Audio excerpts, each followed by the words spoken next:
बड़े गजब के संत निकले। आप जानते हो सब? बोले क्यों? कहा आप किसके शिष्य हो? बोले आप वाल्मीकि जी के शिष्य हो। याज्ञवल्क्य भरद्वाज जी किसके शिष्य हैं? बोले वाल्मीकि जी के। और वाल्मीकि जी ने रामायण ग्रंथ लिखा है।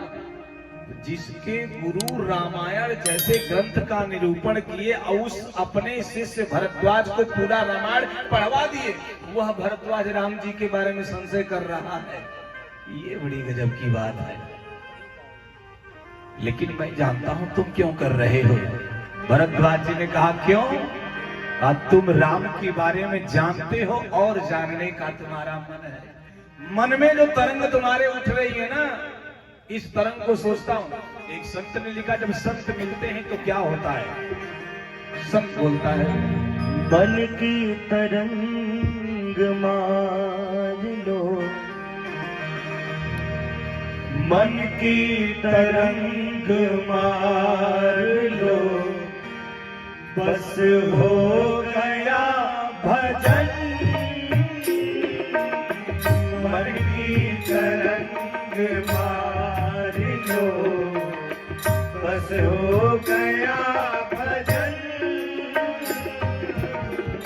मन की तरंग मार लो, बस हो गया भजन। मन की तरंग मार लो, बस हो गया भजन। मन की तरंग मार लो, बस हो गया भजन।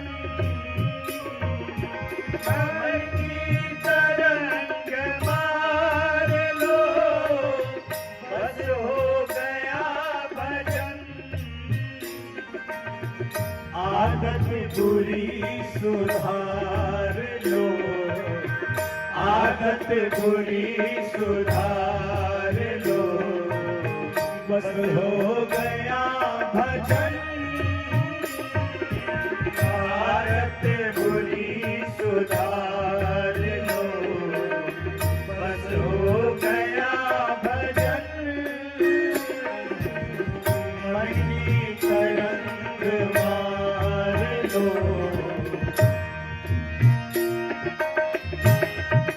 तालियों के द्वारा भक्ति के साथ धीरे धीरे। बहुत सुंदर उपदेश। आए हो तुम कहाँ से, जाओगे तुम कहाँ। आए हो तुम कहाँ से, जाओगे तुम कहाँ।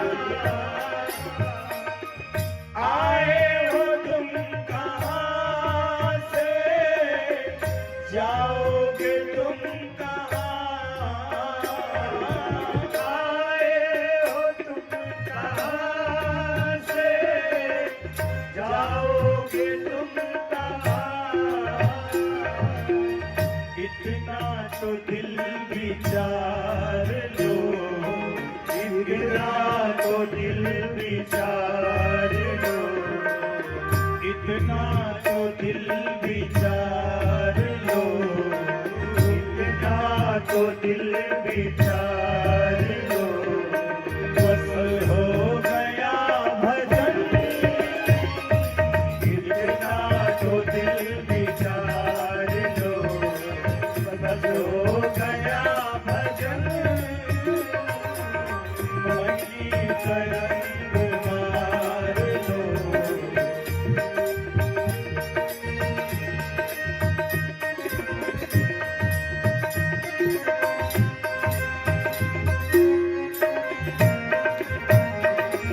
कोई तुम्हें बुरा कहे, तुम सुन करो क्षमा। कोई तुम्हें बुरा कहे, तुम सुन करो क्षमा। कोई तुम्हें बुरा कहे, तुम सुन करो क्षमा। कोई कोई तुम्हें बुरा कहे तुम सुन करो क्षमा वाणी का सर सवार लो वाणी का सर सवार लो बस हो गया भजन वाणी का सर सवार लो बस हो गया भजन मन की तरंग मार लो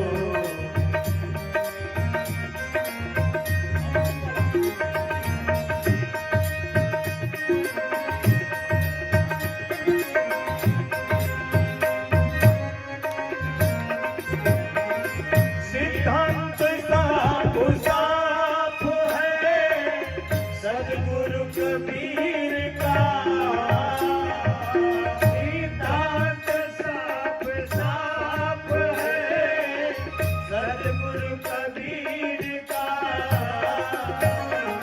सिद्धांत साफ साफ है सद्गुरु कबीर का सिद्धांत साफ साफ है सद्गुरु कबीर का निज हंस रूप धार लो निज हंस रूप धार लो निज हंस रूप धार लो निज हंस रूप धार लो बस हो गया भजन निज हंस रूप धार लो बस हो गया भजन मन की तरंग मार लो बस हो गया भजन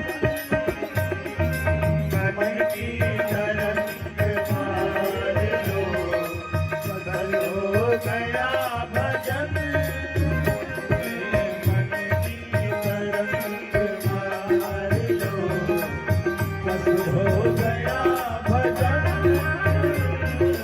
मन की तरंग मार लो बस हो गया भजन मन को ही समझाना है। मन के हारे हार है, मन के जीते जीत। अगर मन संभल गया तो सब संभल गया। समझाया मन को भरद्वाज जी ने, याज्ञवल्क्य जी के चरणों में समर्पित कर दिया। राम के बारे में बता दो। आज जैसे संशय राम पर हुआ वैसे याज्ञवल्क्य जी ने भरद्वाज जी से कहा ऐसा ही संशय कीन्ह भवानी महादेव तब कहा बखानी। जो आपका राम के ऊपर संशय है ना, ऐसे ही संशय माता पार्वती जी ने शंकर जी से किया। यही कथा प्रकट हो गई। भरद्वाज जी ने कहा मैया ने भी संशय किया। कहा क्या संशय किया, कैसे किया? याज्ञवल्क्य जी कहते सुनो। जिस वक्त भगवान शशांक शेखर भूत भावन भयंकर भयंकर पिनाकधारी काशी आसी देवाधिदेव महादेव भगवान कैलाश के उत्तुंग शिखर पर आसन लगाए। कौन कैलाश? कुमार संभव में महाकवि कालिदास लिखते हैं कि अस्पुतरस्याम दिशि देवता तुमा हिमालयो नाम नगाधिराज पूर्वा परोतो ये निधि वगाय स्थितः पृथिव्याम इव मानदंड। भारत के उत्तर में जैसे पृथ्वी को नापने का मापदंड हो हिमालय पर्वत, उसी हिमालय पर्वत पर के शिखर कैलाश पर शंकर जी आरूढ़ हैं। बाबा तुलसी लिखते हैं भगवान कैसे बैठे हैं। कहा निज कर डासी नागली पूछा असहज ही बैठे शंभु कृपा। निज मने अपने कर मने हाथ से डांस मने बिछा दिया। भगवान शंकर ने अपने हाथ से मृगछाला बिछा दिया। बागंबर नाग रिपुछाला, नाग माने हाथी होता है और रिपु माने शत्रु। तो हाथी का शत्रु कौन? बोले बाघ। बाघ को क्यों लिखा बाघंबर? बोले बाघ शक्ति का प्रतीक है। भगवान ने शक्ति को अपने ऊपर नहीं रखा, शक्ति पे भगवान ने आसन लगा दिया। व्यक्ति को कभी शक्ति का प्रदर्शन नहीं करना चाहिए, उस पे आसन लगा दे, यानी उसको अपने नियंत्रण में रखे। शक्ति प्रदर्शन अच्छी बात नहीं है, शंकर जगत बता रहे हैं। शंकर भगवान ने अपने हाथ से बागंबर बिछा करके आसन लगा दिया। अब बैठ कैसे रहे? सहज। ये नहीं बता रहे कि मैं त्रिलोकीनाथ हूं, मेरे डमरू के एक बार निनाद से पूरा पर्वत थर्रा जाता है, मेरे त्रिशूल को धारण करने से मैं करालम महाकाल हूँ, मैं महाकाल जब कदम बढ़ाता हूँ पूरा त्रैलोक कांप जाता है। इतना क्षमतावान व्यक्ति अगर बैठ रहा है तो कैसे बैठ रहा है? सहज। उसी प्रकार हमको अगर ईश्वर ने पद, प्रतिष्ठा, धन, वैभव, बल सब दिया है तो हमें विनम्र होकर के सहज ही रहना चाहिए। शंकर जी बता रहे हैं सहज बैठ गए। अच्छा, जैसे शंकर जी सहज बैठे हैं, क्या छवि है। वारे भोले बाबा, हमारी माताएं दिव्य पूजा करती हैं भोले बाबा की, खूब मन से जल चढ़ाती हैं। वही भोले बाबा सहज बैठे हो। अब सुन लेना गृहस्थी की बात। जैसे सहज बैठे वैसे माता पार्वती जी ने देखा, कहा पार्वती भल अवसर जाई, पार्वती भल अवसर जाई, गई शंभु मातु भवानी, गई शंभु मातु भवानी, पूछे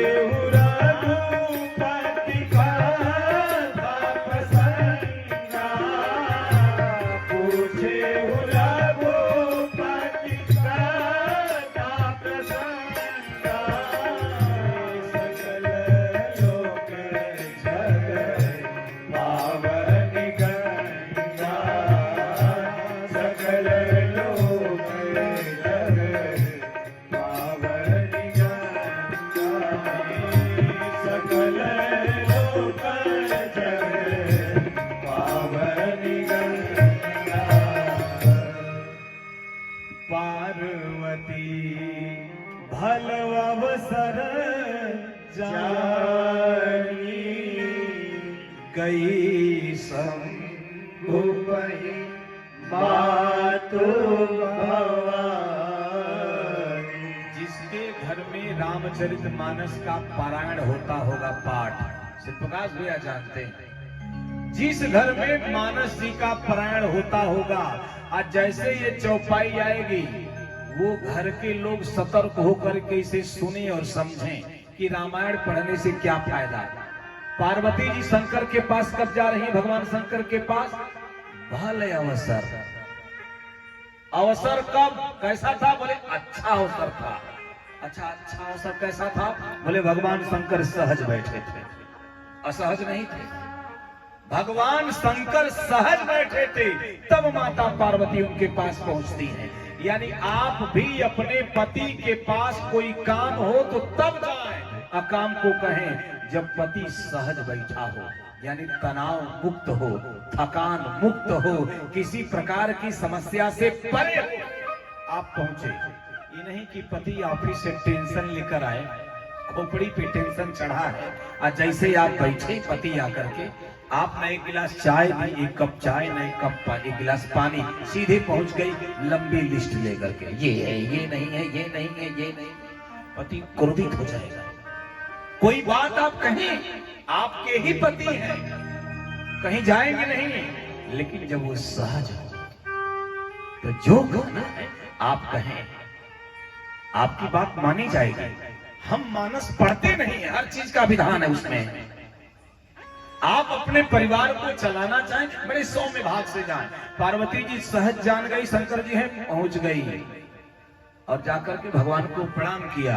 और जैसे प्रणाम किया, भगवान ने बाम भाग में आसन दिया। अरे गौरा बैठो बैठो बैठो बैठो, क्या बात है? गौरा बोली सरकार कुछ पूछने आई हूं। भगवान ने कहा पूछो, क्या पूछना चाहती हो?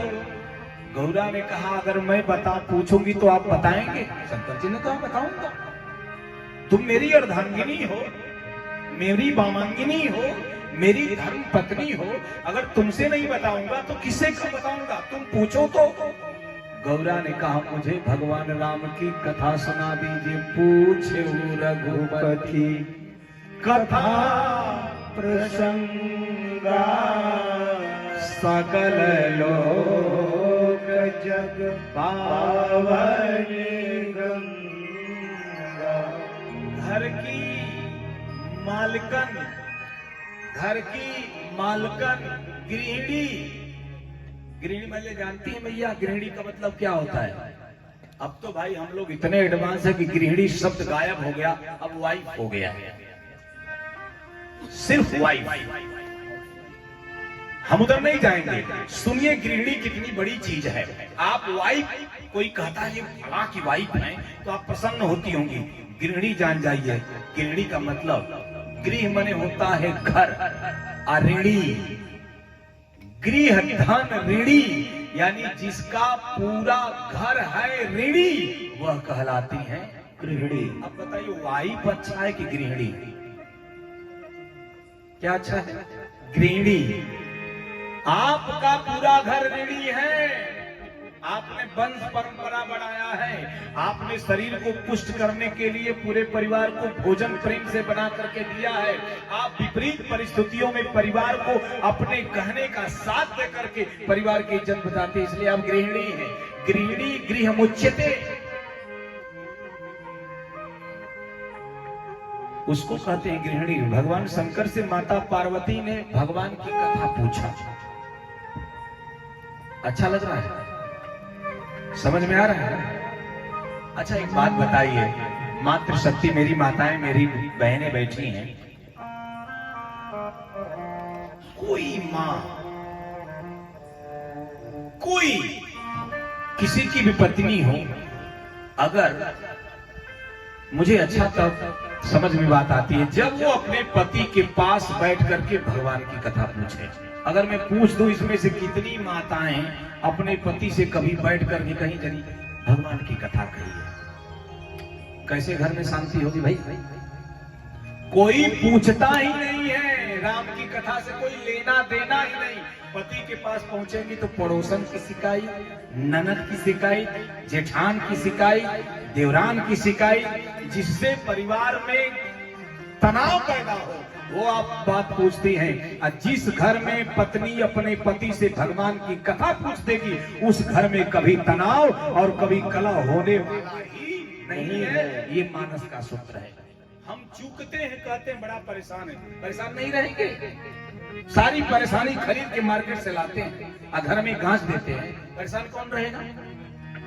अपने कथाओं पर हमने ध्यान ही नहीं दिया। रोज शंकर जी की पूजा करते हैं। उसी शंकर जी की पत्नी ने अपने पति से राम की कथा पूछा है। इसलिए आज की पत्नियों का प्रथम कर्तव्य है कि जब कार्य से निवृत्त हो जाए तो कम से कम 1 घंटा अपने पति के पास बैठे, 1 घंटा टीवी छोड़ दीजिए, घर का कल्याण हो जाएगा। आप पति के पास बैठ करके भगवान की कथा सुनिए, यही कथा की सार्थकता है डॉक्टर साहब। इसीलिए मेरा उद्देश्य यही है मेरी कथा कहने का, कि परिवार में कथा घुस जाए। शंकर जी ने कहा अच्छा राम की कथा सुनोगी? कहा हाँ। कहा घर का काम पूरा?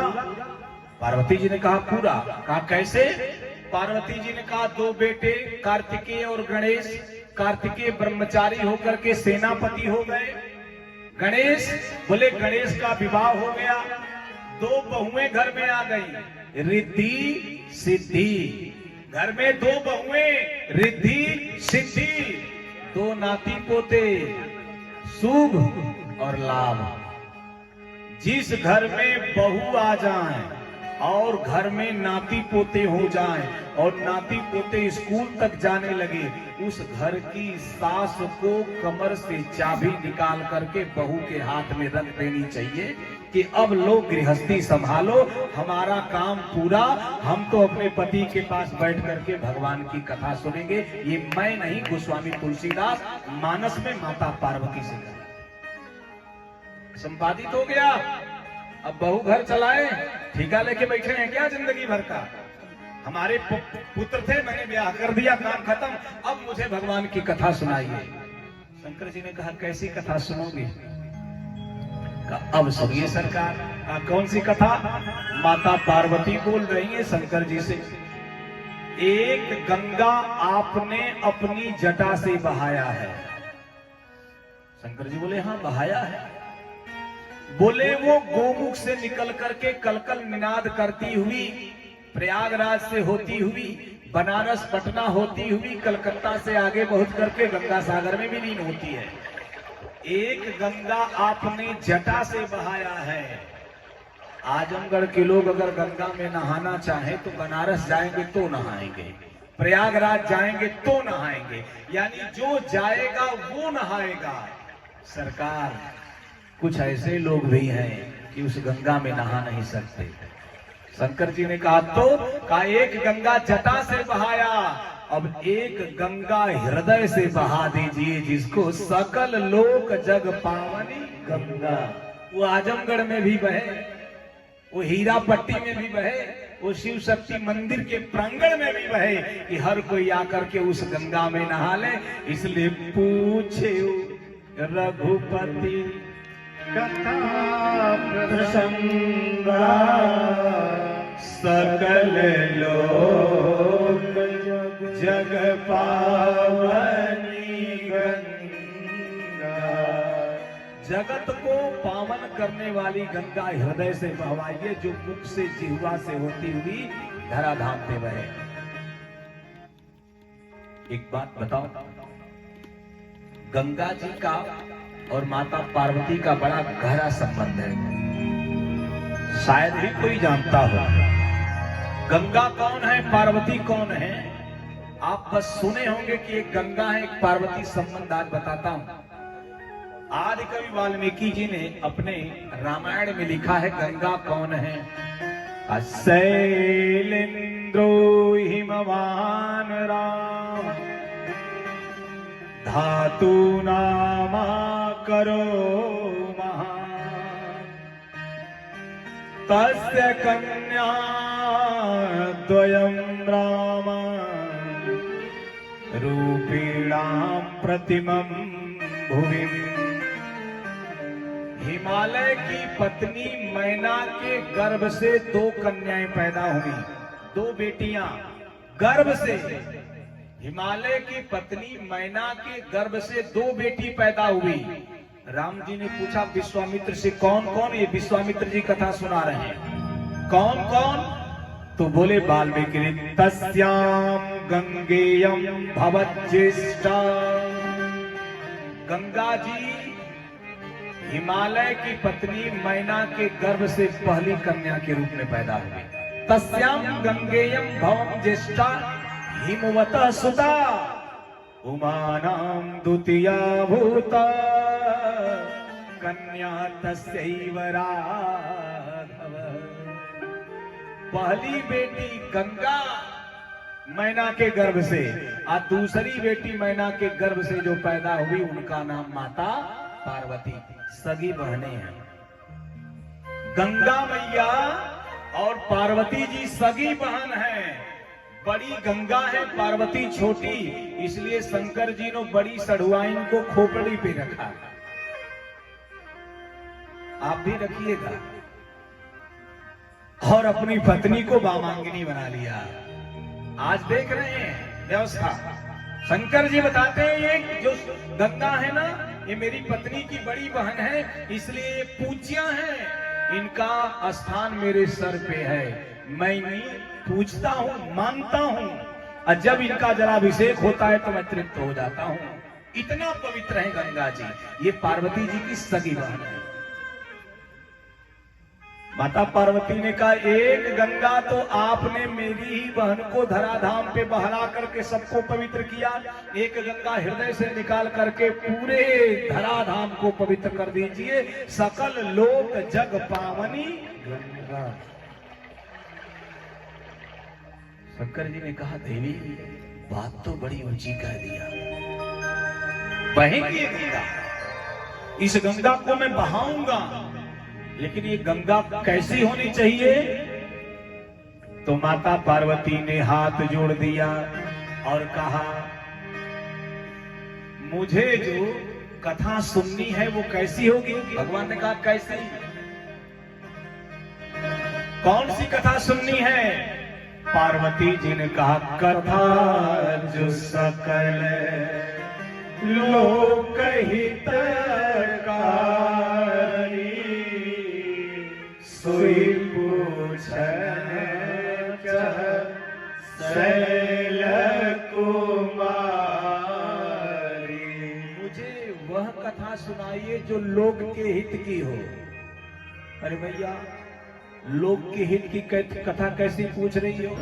पार्वती जी ने कहा मैं वो कथा पूछना चाहती हूँ जो गांव का हलवाहा भी समझ जाए, अब बीएचयू का प्रोफेसर भी समझ जाए, गांव का हलवाहा भी समझ जाए और समझ करके गांव में जब हल चलाए तो गुनगुनाए दीन दयाल विरद संभारी हरहु नाथ मम संकट। अनपढ़ के लिए सरल और विद्वान के लिए शोध का विषय ऐसी कथा मुझे सुननी है जो झोपड़ी में भी गाई जाए और महल में अट्टालिका में भी गाई जाए, ये कथा मुझको सुननी है।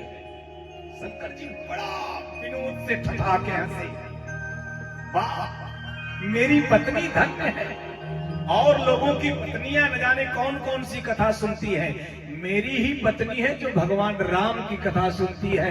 मैं तो कृतकृत हो गया, यानी मेरा विवाह काम के लिए नहीं हुआ, मेरा विवाह पार्वती ने इसलिए किया कि राम के लिए मेरा विवाह हुआ है, काम के लिए मेरा विवाह नहीं हुआ है।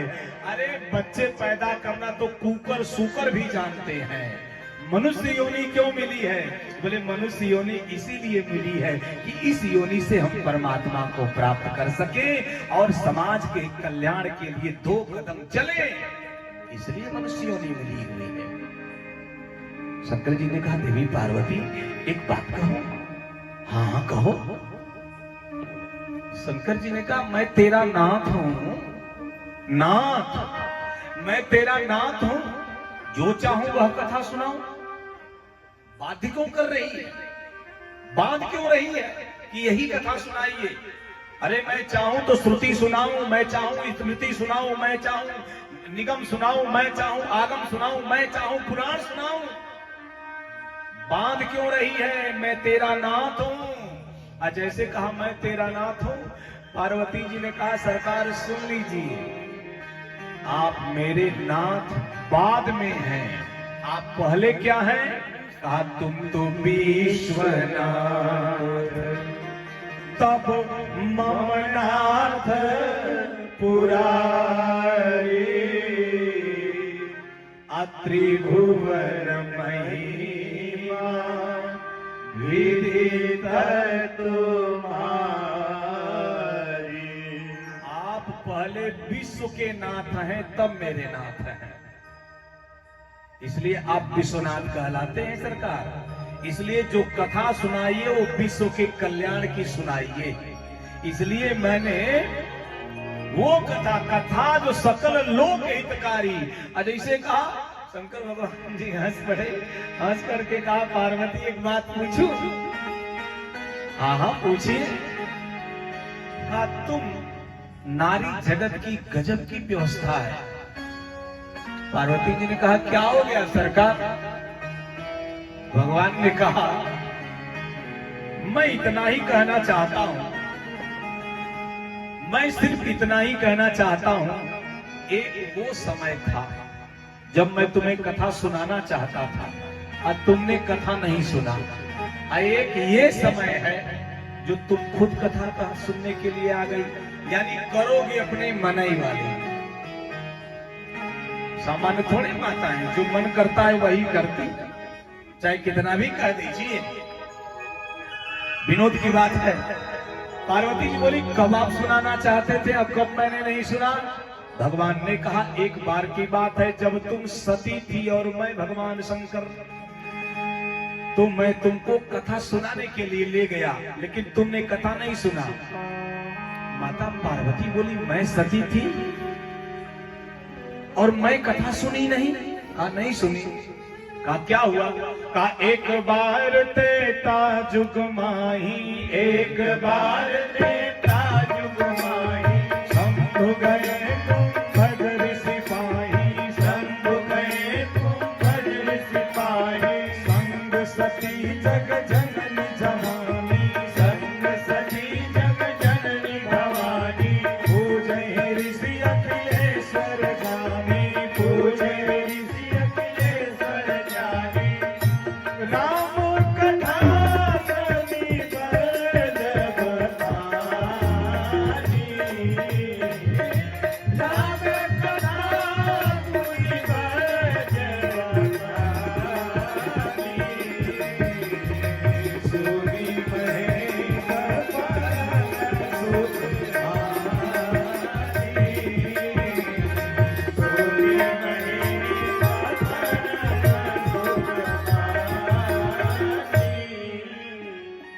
एक बार त्रेता युग माही,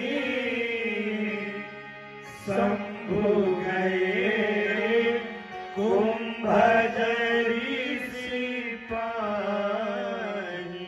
एक बार त्रेता युग की घटना है, मैं इसी जगह बैठा था जहां आज बैठा हूं, तू भी थी, आप भी थी, लेकिन ये रूप नहीं था। अरे तुम्हें क्या थी। कहा उस वक्त आपका नाम पार्वती था। अच्छा तो सती था। कहा एक बार मेरा मन किया कि मैं कथा सुनूं, तुमसे मैंने कहा मैं कथा सुनने जा रहा हूं। और जैसे मैं उठ के आगे बढ़ा, वैसे तुमने मेरे पांव को पकड़ लिया। कहा। अरे कहा मैं कथा सुनने जा रहा हूं भैया, हीरा पट्टी कथा हो रही है शिव शक्ति मंदिर पे, सुनने जा रहा हूं।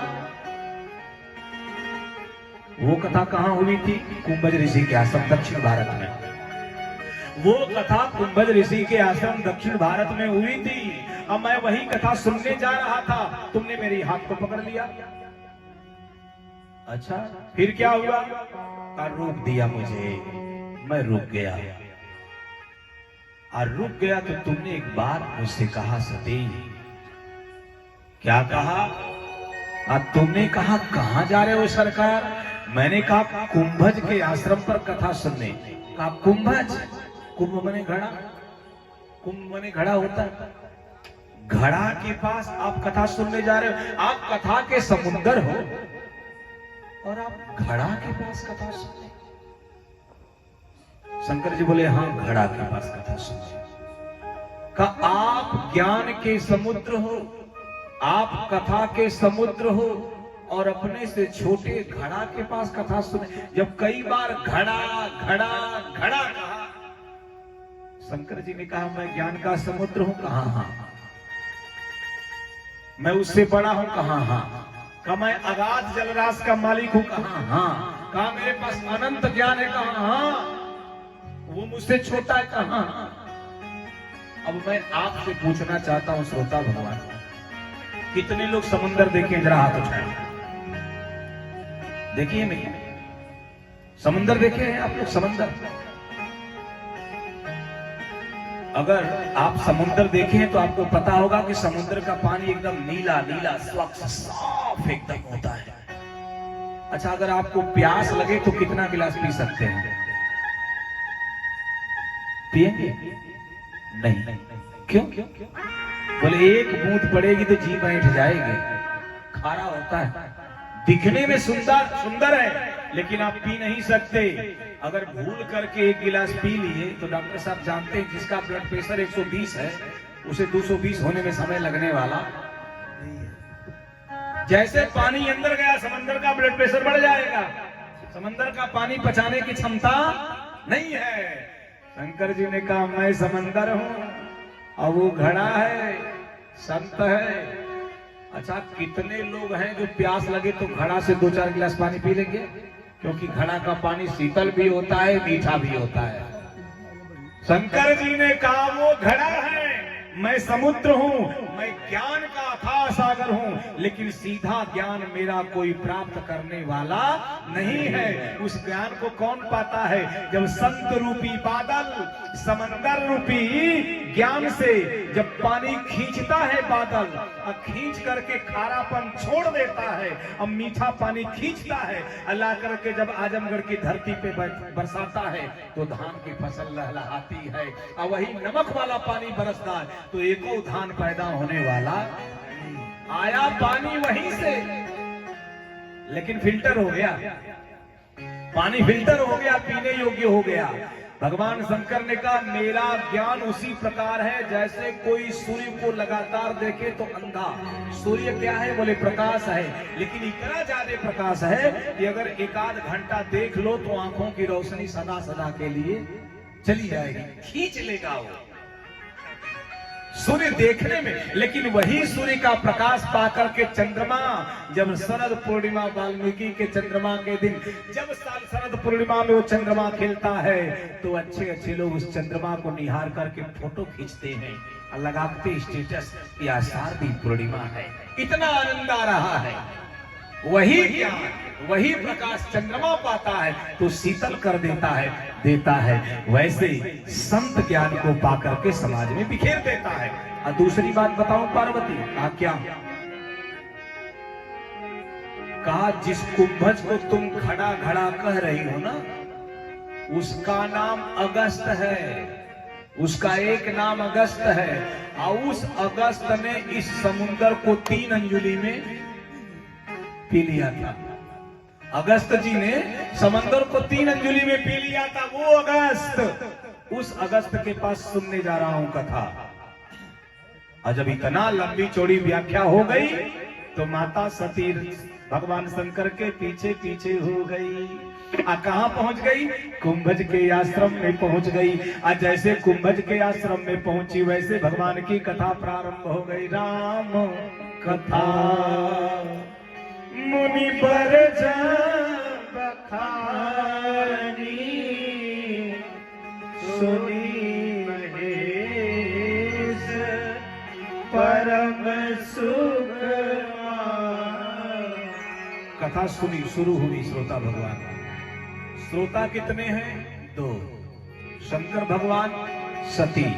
सुना किसने? सुनी महेश। किसने सुना? भगवान शंकर ने।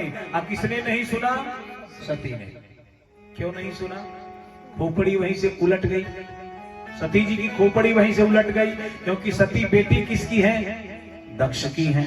और दक्ष मतलब चतुर, दक्ष माने चतुर।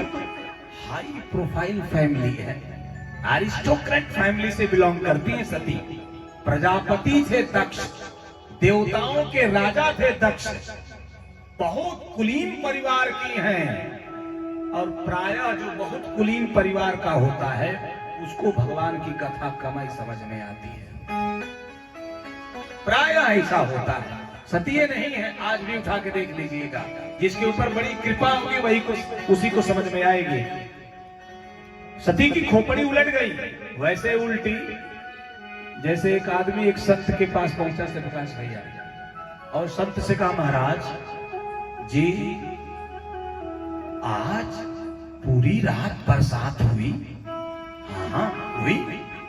मैंने छत पे घड़ा रखा था, एक बूंद पानी नहीं गया घड़े में। संत ने कहा पूरी रात बरसात हुई, घड़े में पानी नहीं गया?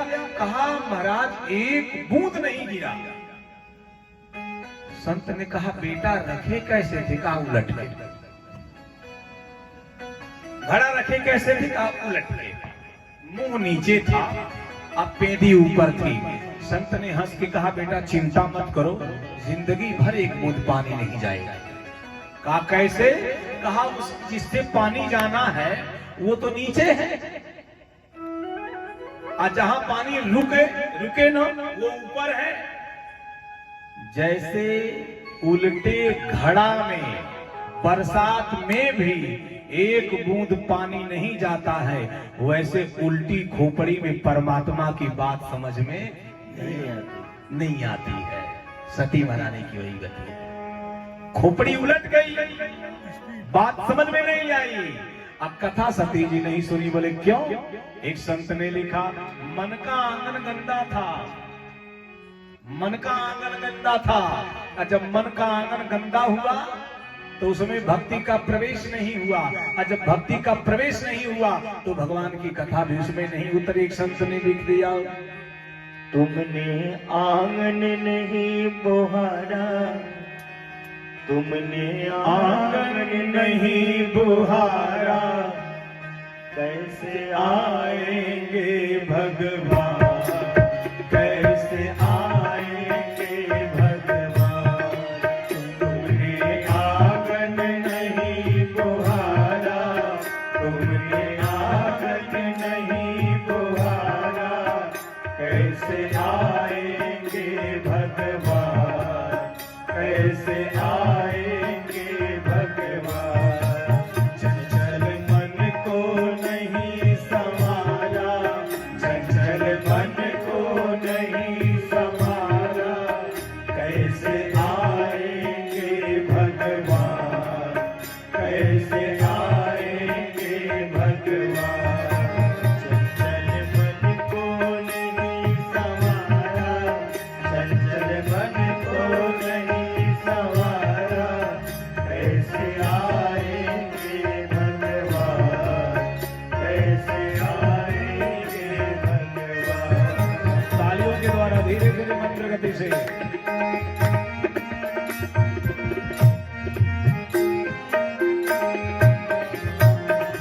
हर कोने कलमस कसाय की लगी हुई है ढेरी, हर कोने कलमस कसाय की लगी हुई है ढेरी। नहीं ज्ञान की किरण कहीं भी, हर कोठरी अंधेरी। नहीं ज्ञान की किरण कहीं भी, हर कोठरी अंधेरी। आंगन चौबारा अंधियारा, आंगन चौबारा अंधियारा, कैसे आएंगे भगवान, कैसे आएंगे भगवान। आंगन नहीं बुहारा, तुमने आंगन नहीं बुहारा, कैसे आएंगे भगवान, कैसे आएंगे भगवान।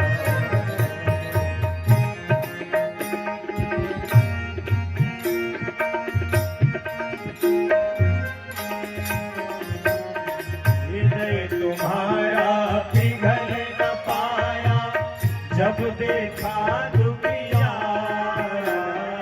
हृदय तुम्हारा पिघल न पाया, जब देखा दुखियारा। किसी बंधु भूले ने तुमसे पाया नहीं सहारा, किसी बंधु भूले ने तुमसे पाया नहीं सहारा। सूखी है करुणा की धारा, सूखी है करुणा की धारा, कैसे आएंगे भगवान, कैसे आएंगे भगवान।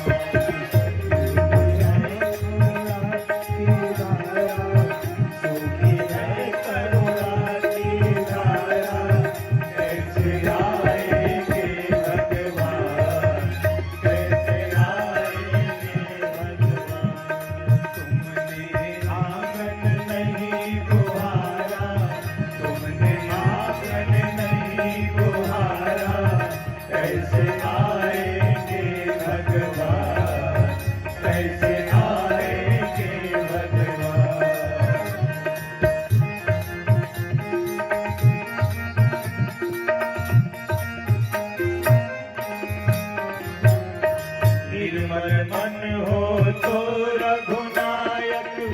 सबरी के घर जाते, निर्मल मन हो तो रघुनायक सबरी के घर जाते, श्याम सूर्य